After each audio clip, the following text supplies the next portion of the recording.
बेहतरीन सिनेरियो, बेहतरीन बाजार। आज की अगर बात करें फ्राइडे के बाजार की, तो सपोर्ट और रेजिस्टेंस की शुरुआत, तो सपोर्ट की शुरुआत 22,800 से हुई, रेजिस्टेंस की शुरुआत 23,000 से हुई और वो दोनों 22,900 पे आकर स्ट्रांग हो गए। तो इस कंडीशन में दोनों स्ट्रांग और फिर कुछ समय बाद रेजिस्टेंस भी टूवर्ड स्टॉप हो गया। तो ऐसे कंडीशन में टाइम से अगर मैं बात करूं, टाइम के अकॉर्डिंग 9:20 पे बाजार जब यूआर पे चल रहा था, तो उस कंडीशन में चार्ट ऑफ एक्यूरेसी हमारे फेवर में नहीं थी। दैट्स वाई वो बेयरिश ट्रेड हम सोच नहीं सकते थे, हम कौन सा ट्रेड सोच रहे थे, बुलिश।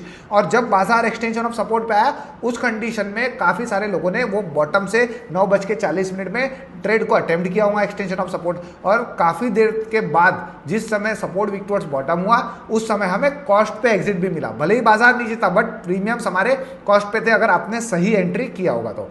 नेक्स्ट अगर हम बात करें हमारे नेक्स्ट ट्रेड की, 10:15, जब बाजार अपने एक्सट्रीम बॉटम पे आया। एक्सट्रीम बॉटम कहने का मतलब जहां तक सपोर्ट वीक टुवर्ड्स बॉटम उसकी वैल्यू थी 22,730।